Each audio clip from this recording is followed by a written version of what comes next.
Bismillahirrahmanirrahim. Ikhwas sekalian, saudara-saudariku, salat tahajud seperti kami sampaikan di pertemuan lalu adalah salat yang sangat penting. Ingat, kalau di pertemuan lalu kami sampaikan 4 keutamaan tahajud, hari ini saya tambahkan 2 dan 3 yang lain langsung dari Al-Quran. Ya, kemarin saya sampaikan 4 hal. 1, masih ingat Quran surah ke-17 ayat 79 sampai dengan 81 itu. Orang yang rajin tahajud akan mendapatkan 4 keutamaan yang tidak didapatkan oleh orang-orang yang tidak tahajud, sekalipun sholat fardunya begitu khusyuk. Di antum sholat fardu khusyuk, bagus, tapi nggak tahajud, nggak dapat 4 keutamaan itu. Ini sudah saya bahas panjang lebar di pertemuan lalu, saya hanya sebutkan cepat saja. 1, Allah akan mengangkat karir, pekerjaan atau aktivitasnya di tempat yang terbaik. Ya, jadi kalau antum misalnya pengusaha atau orang karir di kantor dan sebagainya, itu akan cenderung kemudian ditolong oleh Allah, diangkat ke tempat yang terbaik. Terbaik itu tidak harus puncak yang paling tinggi, direktur, tidak misalnya, tapi tempat yang bisa membuat nyaman hidup Anda, sholat bisa nyaman, bergaul juga nyaman, dan tenang kehidupannya. Mungkin level Anda nggak sampai puncak ya direktur utama, mungkin direktur 1, 2 gitu ya, tapi Anda dijauhkan dari hal-hal yang maksiat, dijauhkan. Sholatnya enak, punya ruangan nyaman dan sebagainya. 2, Allah akan bimbing setiap ahli tahajud. Allah akan bimbing sehingga menjalani awal pekerjaannya dengan begitu mudah. Wa rabbi adkhilni mudkhalas sidq. Ya Allah, tolong bimbing saya supaya mengawali pekerjaan dengan cara yang benar. 3, awas hati-hati. Anda memang posisi tinggi, sekarang dapat proyek, apakah setiap yang dapat proyek menjalani pekerjaannya dengan benar? Belum tentu. Jangan tinggi-tinggi lah. Maaf ya, apakah orang tua yang sekarang menyekolahkan anaknya ke tempat belajar menjalani awalnya dengan benar? Hati-hati ya Bu ya, Pak. Bapak Ibu menyekolahkan anak dengan awal yang salah, maka memberikan jalan keburukan ketika dia belajar. Saya katakan, jangan pernah Anda masukkan anak Anda ke sekolah dengan menyogok. Bayar sekian supaya masuk, menyalahi aturan. Kalau awalnya sudah salah, bagaimana anak Anda bisa belajar dengan benar? Mustahil mendapatkan sesuatu yang tidak baik. Yang baik itu mustahil didapatkan. 3, wa akhrijni mukhrajas sidqin. Allah berikan jalan keluar terbaik dari persoalan yang dirasakan. Di ahli tahajud itu setiap punya masalah, bukan nggak dapat masalah ya, bukan tidak bermasalah hidupnya. Dia mendapat ujian juga. Cuman sebelum diuji, diringankan masalahnya. Sehingga seakan-akan nggak punya masalah. Padahal sama dengan yang lain, cuma saat akan dia lalui, Allah ringankan persoalannya sehingga mudah dilalui. Dan yang keempat ini yang hebat. Ya, waj'alni min ladunka sultanan nasira. Allah akan tolong langsung orang ini ketika ada lingkungan sekitar yang akan menyakiti atau menjahilinya. Kalau diisengi orang, diganggu orang dan sebagainya, ini orang-orang seperti ini langsung mendapatkan perlindungan dari Allah Subhanahu wa taala. Ada satu kali, ini kisah nyata, seorang saleh ahli tahajud, sampai saking ahli tahajudnya tidak ingin meninggalkan kebiasaan ini. Ini sangat nyata kisahnya dan tidak mengarang. Satu kali Pak, kemudian malam-malam dia perjalanan dengan rombongan. Begitu perjalanan, orang-orang tidur, sampai dia mengendap-endap, kebiasaannya tidak ingin diketahui oleh orang lain. Satu malam kemudian dia bangun setelah orang lain tidur, masuk dia sedikit ke area sedikit ada dalam hutan. Begitu sedang menunaikan sholat, dia duga kemudian tidak ada orang lain yang melihatnya. Ternyata ada satu orang atau beberapa yang kemudian tergerak, mendengar suara dan menyaksikan kebiasaan dia. Anda tahu apa yang terjadi? Dan inilah yang disampaikan oleh orang-orang yang melihat itu. Begitu sedang sholat, teman-teman sekalian, tiba-tiba baru bertakbir malamnya, lompatlah dikisahkan seekor harimau di depannya, dalam keadaan yang sudah lapar. Saya mau tanya pada Bapak Ibu, begitu sholat misalnya Allahu Akbar, tiba-tiba samping ada harimau, wow, apa yang dilakukan? Kabur. Udah gak panjang pikirnya, kabur ya kan? Tayyib. Sekarang lihat apa yang beliau sampaikan. Begitu datang harimau itu, perhatikan ahli tahajud ini, dia ingat dengan janji Allah. Dia ingat dengan janji Allah. Perhatikan baik-baik ya. Kalau Anda sudah punya kebiasaan Qur'ani dalam jiwa Anda, maka ayat itu akan hadir membimbing Anda dalam setiap kesulitan Anda. Apapun itu. Nabi Yusuf dekat dengan Allah, ketika digoda muncul ayatnya.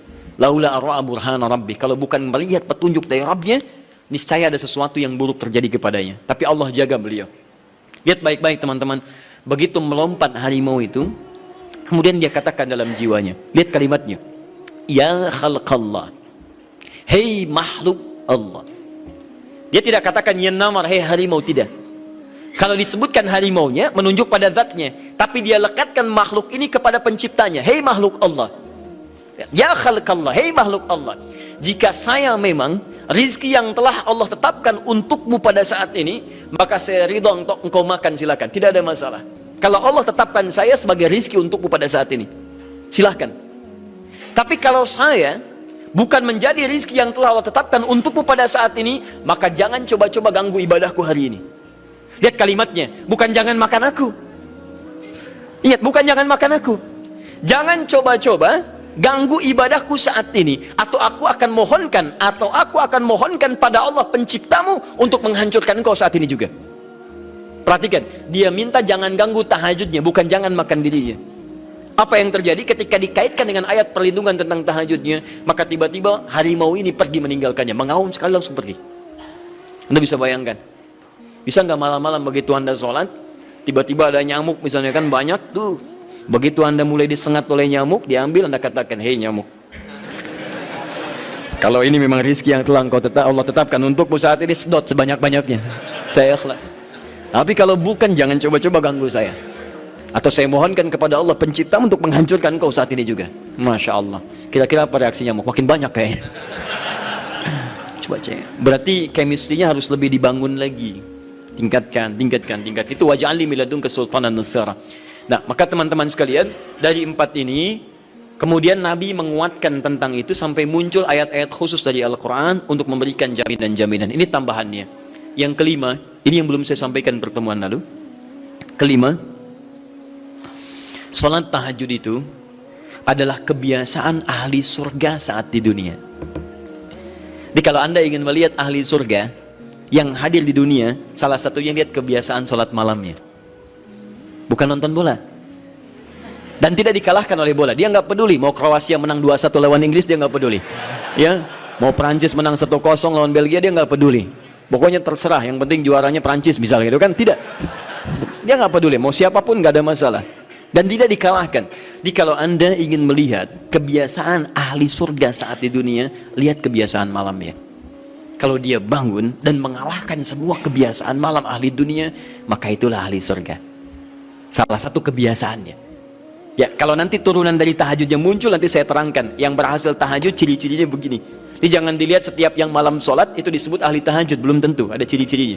Tapi ciri yang pertama, yang melekat kuat, kelihatan nampak, pertama adalah ciri ahli surga, dia memiliki kecenderungan untuk sering bangun malam. Dalilnya Quran surah ke-51 ayat 15 sampai dengan ayat ke-17-nya. Innal muttaqina fi jannatin wa 'uyun, sungguh di antara orang takwa itu nanti akan ada yang mendapatkan hadiah taman surga. Apa keistimewaannya? Akhidhina ma atahum rabbuhum innahum kanu qabla dzalika muhsinin. Sungguh kebiasaan mereka itu saat di surga, keutamaan surga, taman surga ini, mereka akan langsung mendapatkan semua kenikmatannya dari Allah langsung. Kalau surga lain diberikan lewildanun mukhalladun, pelayan surga. Di kalau antum ikhwan oleh bidadari surga, yang akhwat oleh pangeran-pangeran surga. Ganteng cantiknya nggak usah dibayangkan, tak terlukiskan. Ada hurun in, ada seperti mutiara, ada seperti berlian, oh, indah sekali. Dan kata Nabi, mala ainan ra'at wala udhunun sami'at wala khatara ala qalbi bashar. Ya, gak pernah dilihat di bumi. Dia mengantarkan bi aqwabi wa abari qawaqasin min ma'in, bawa gelas-gelas yang berleburan mutiara, emas dan sebagainya. Gak seperti ini, gak ada merek Akhir TV di sana nanti. Ya, semuanya indah. Tapi gak terbayang. Tapi taman surga tidak. Allah langsung yang berikan tanpa perantara. Kun fayakun, gak usah dibayangkan, laisa kamitslihi syai', ada seketika. Tapi yang hebat, apa kebiasaan ini? Kata Al-Quran langsung, ini Allah yang mempersaksikan. Innahum kanu qabla dzalika muhsinin, mereka itu ahli ihsan saat di dunia. Ayat 17-nya, kanu qalila minal laili ma yahja'un. Mereka itu malamnya sedikit tidurnya. Jadi punya kebiasaan bangun malam. Jadi kalau Anda, ini cara memahami ayat itu begini. Cara memahami ayat seperti ini, jangan mencari orang lain. Anda sendiri yang menjadi bagian dari ayat itu. Jadi itu diinformasikan pada kita sebagai tawaran, kita mau nggak berniaga dengan ayat itu? Mau nggak menjadi bagian dari ahli surga itu? Jadi jangan sibuk mencari kebiasaan orang. Kenapa Anda tidak membiasakan diri jadi bagiannya? Ya, jadi coba cek dari keluarga. Ada nggak sudah jadi bagian dari ahli surga di keluarga Anda? Sekarang pulang ke rumah, coba lihat dari sekian orang yang ada di rumah berapa yang bangun? Mula-mula cuma 2 orang menikah suami istri belum bangun. Allah kirimkan anak belum bangun. Sudah ada cucu belum bangun. 10 orang di rumah nggak ada yang bangun. Masa satu pun nggak ada yang jadi ahli surga? Hai, coba. Makanya karena saking tingginya ayat ini, Nabi sampai membangunkan istrinya, membangunkan menantunya, membangunkan anaknya Fatimah Az-Zahra, menantunya Ali bin Abi Thalib. Dibangunkan oleh beliau, ayo bangun, bangun, bangun. Saking inginnya keluarga Nabi terpancar cahaya surga sejak mulai di dunianya. Teman-teman pulang ke rumah ya, coba lihat tuh. Anak-anak yang di pesantren kalau pulang dan sebagainya, malam bangun gak dia? Coba biasakan, bangun, bangun, bangun. Dan Anda akan rasakan hal yang sangat berbeda. 2, tadi tambah 1 ya, berarti 5, sekarang yang ke-6. Orang-orang yang rajin bangun malam, itu orang-orang yang mendapatkan pujian langsung dari Allah Subhanahu wa ta'ala. Jadi kalau Anda ingin melihat orang yang dipuji Allah, itu lihat orang yang sering bangun malam, tahajud. Di antara dalilnya, Quran surah ke-32 ayat ke-16. Tatajafa junubuhum 'anil madaji' yad'una rabbahum khaufan wa tama'a wa mimma razaqnahum yunfiqun. Setelah kita sujud itu ayat sajadah, Allah terangkan. Itu indah sekali kaitannya. Nih, di antara orang sujud ini ada yang lebih hebat lagi. Kalau Anda sholat subuh baca misalnya ayat sajadah, sujud, Allah terangkan. Di antara sifat orang yang rajin sujud ini adalah orang-orang yang rajin tahajud. Tatajafa junubuhum 'anil madaji'. Mereka sering menghindari tempat tidur di malam harinya. Maksudnya apa? Rajin tahajudnya. Ada orang-orang yang dipuji oleh Allah Subhanahu wa ta'ala karena kebiasaan malamnya dia menghindarkan diri dari tempat tidur. Maksudnya bukan nggak tidur, rajin bangun malamnya. Rajin bangun malam. Bapak Ibu kurang apa lagi ya? Kalau ada orang dipuji misalnya saat di dunia, presiden memuji seseorang, artinya presiden menyukai dia. Artinya presiden menjamin kemudahan baginya. Kalau ada orang yang dipuji Allah, artinya Allah mencintai dia dan menjamin kemudahan dalam kehidupannya. Maka dekati orang-orang seperti ini. Saya sarankan kalau antum punya teman, ikhwan sekalian, sedang mabit misalnya atau tugas dinas keluar. Tiba-tiba tengah malam di hotel dia bangun sholat, itu teman terbaik Anda. Saya katakan pada Anda, tandai orang ini dan dekati dia saat di kantor. Bangun ukhuwah dengannya, persahabatan dengannya. Maka ketika Anda mendekati orang-orang yang dipuji oleh Allah, maka Anda pun akan kedapatan bagian dari pujiannya. Karena mustahil orang yang dijaga oleh Allah mengajak Anda pada maksiat, itu mustahil. Mustahil. Sama teman-teman yang masih di kampus, kalau malam-malam misalnya di asrama atau pulang tiba-tiba ada orang-orang yang kelihatan sholat malam, dekati orang ini. Jadilah bagian dari sahabatnya. Dan dengan itu saya ajak, coba cek pasangan hidup Anda. Jangan-jangan selama ini Anda berdua belum mendapati sesuatu yang terbaik.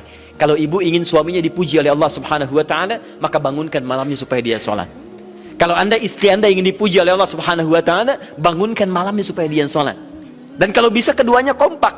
Pernah kan saya sampaikan di pertemuan lalu, Nabi menyampaikan, lihat rahimallahu mra'an atau rajulan, Allah merahmati seorang lelaki, kemudian yang bangun di pertengahan malam dia sholat, lantas membangunkan istrinya dan mencipratkan air di wajah istrinya supaya dia bangun menunaikan sholat malam. Seperti Allah merahmati seorang istri yang bangun di malam hari untuk sholat, kemudian dia mencipratkan air di wajah suaminya supaya bangun untuk sholat.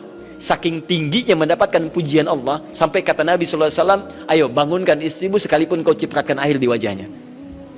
Tapi mohon izin Bu ya, maksud hadis itu kalau sudah ada komitmen dan rencana bangun di malam harinya.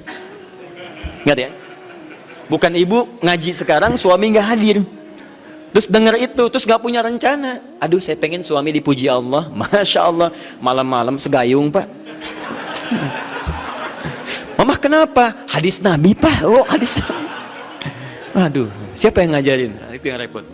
Paham ya? Baik. Sudah yang terakhir. Ini menunjuk pada keutamaan tahajud. Kemarin 4 saya tambahkan jadi 3. 1 masih ingat tadi yang pertama apa? Allah Subhanahu wa ta'ala menjamin ia sebagai ahli surga, kebiasaan yang ada di dunia. Yang kedua, Allah memuji orang ini. Dan yang ketiga, tahajud itu kebiasaan orang soleh yang ditekankan oleh Al-Quran dan hadis Nabi SAW. Kebiasaan orang-orang soleh. Jadi kalau yang pertama ahli surga, kedua dipuji Allah, yang ketiga langsung dikuatkan orang-orang soleh. Dan orang-orang soleh itu, mohon izin ya, maaf, orang soleh itu tempatnya saat di surga, itu sesurga dengan semua nabi. Semua nabi dan rasul. Ayatnya ada di Quran surah keempat An-Nisa ayat 69. Paling kanan di pertengahan.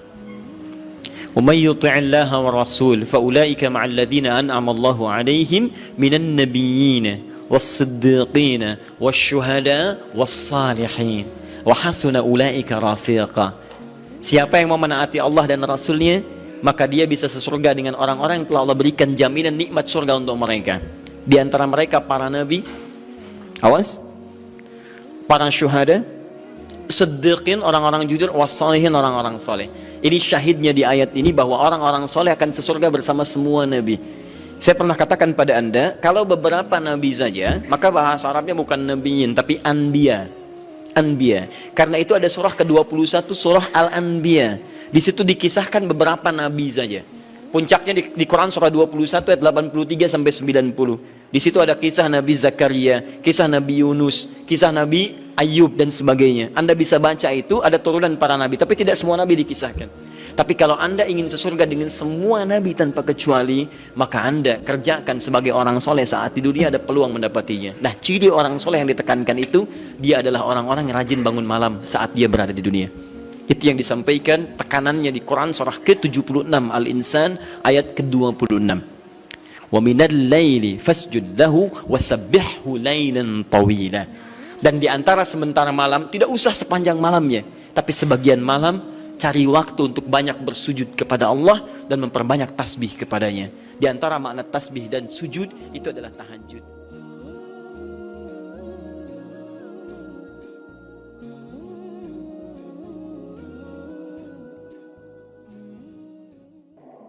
Mm-hmm.